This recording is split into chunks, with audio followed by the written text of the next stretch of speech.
Hey everybody, what's going on? You probably weren't expecting this video because my last video said that I kinda sorta quit doing YouTube stuff, and that is completely true, I kinda sort of have. But that being said, I've decided to come back really quickly to focus on a small project, which is actually going to turn out to be a much larger video than I thought it was going to be, a in-depth review on World at War. Now, if you're wondering what I've been doing recently, I've been working on some games, I've been doing some college stuff, been working on a few other personal projects, some of which I will demonstrate on this channel later on, but for now, don't expect anything too crazy. Here's a sneak peek, though, of the World at War review that I've been working on, and if you all want to see more, go ahead and let me know. Thank you so much for your time, and I hope you all have a wonderful day. Enjoy. Semper Fi is the first level in World at War. It takes place on August 17th, 1942 on a raid on Macon Atoll.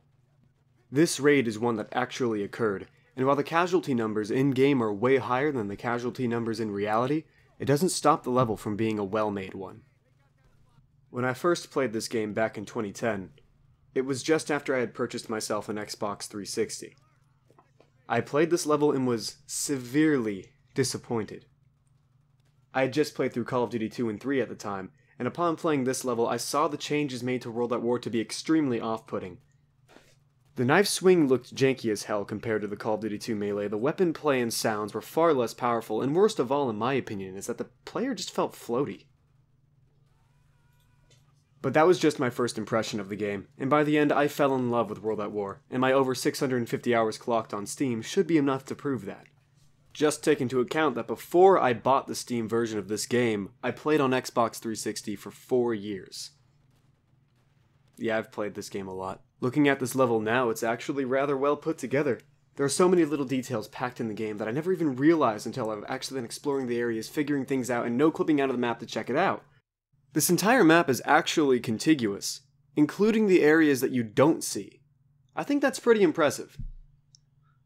A lot of the art in this game is the color scheme. In this level in particular, the base is brown and gray, and the dominant colors being green and blue, with orange highlighting small areas to counteract these otherwise cool colors. This green, blue, orange color scheme is called a split complementary color scheme. Also notice how the blues and greens are all darker tones, while the orange tends to actually stand out due to the fact that it's glowing. This makes the orange stand out even more and makes some areas such as the water or that first encounter area really stand out in terms of color.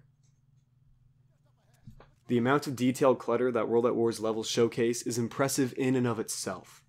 No matter where you look, if the player can move in it, there's always a bucket that the player can shoot off of a table, or some rocks on the ground, small bits of rubble on the floor, cracks in the wall, some sort of wire or vine hanging from the roof along with the lights, boxes in the corner of the room with the radio playing some commands in a language that you never learned or understand.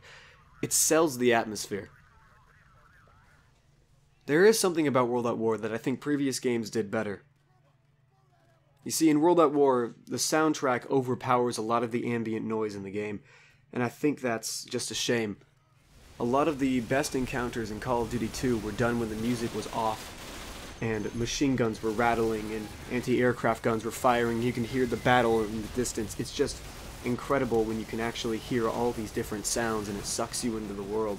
With the soundtrack playing so hard over top all of this stuff, the ambience actually gets lost, and now the crackling of wood, the chirping of crickets and all that, it's all lost in the game.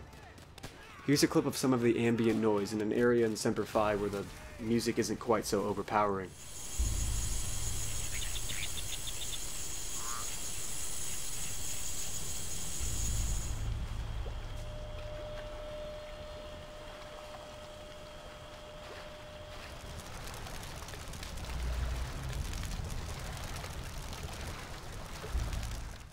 Now, believe it or not, World at War does have the feature to turn off the music.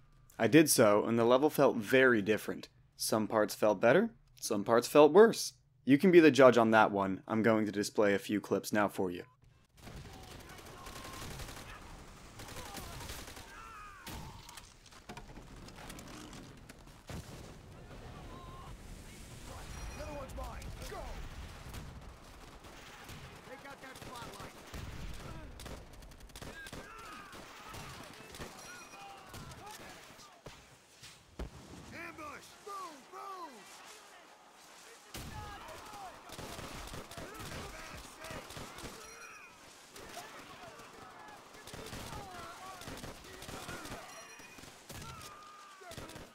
The first encounter in this game is very well designed, having multiple paths that you can take to actually tackle the Japanese forces, though some paths are smarter than others to take. I learned that saving Private Ryan won't matter anyway, as usually after he pats the fire off of himself and proclaims that he is fine, he is almost immediately gunned down by incoming Japanese forces. It's a funny gimmick the first time I played the level and saw that. I got a good laugh out of it though. Not gonna lie when I say that Corporal Asano's entrance is by far the best entrance out of all of the characters. Not being able to save the prisoner down below is actually a pretty nice touch to the game world, especially considering it's in an off-the-beat path that you don't actually have to take. You can play the entire level and never see this. The transition between the second encounter and the first encounter is a cluttered jungle with a clear path down the middle. It has far more details than I remember, like fences on the side or vines just above the player's sight lines. I really enjoyed looking at this and taking in all of the little details. It looks far better than any of the art direction that I have ever done. But my favorite looking and playing part of this level is the second encounter. Pushing down the hill against incoming Japanese forces as your allies who landed on this part of the island on Zodiacs, of which you see disembark before the beginning of the first encounter, and you hit them from two sides, both flanking them and having the height advantage. This is the only time the player will be deliberately given the upper hand. Afterward, the third encounter shows a bunch of quote-unquote dead soldiers, only to see a flare shoot up in the air and the entire area be lit up intensely, with shadows crawling across the ground as you fight a new wave of Japanese soldiers. To be honest, without the flare and the crawling shadows, this encounter wouldn't be nearly as memorable, given that there isn't anything that sets it apart from your standard encounter except for the cinematic introduction. In my eyes, I am disappointed that they don't use this playing dead gimmick more often. I think I only saw it twice in the entire game. After taking out the machine gun, the player sticks his knife in a barrel and Sullivan lights the gasoline trail on fire, thus entering the final encounter. You can actually kill all of these enemies and they won't respawn. I didn't know this until I just sat from afar and kept raining down mortars with the super pistol until I figured it out. 8 years and nearly 700 hours playing this game, and I only just now figured this out. That's just great. So you plant a bomb, and I wish there were more scenes in the game like this where you would have to wait and do something while you were constantly under fire, and then you have to fight your way out. The radio tower collapsing behind you.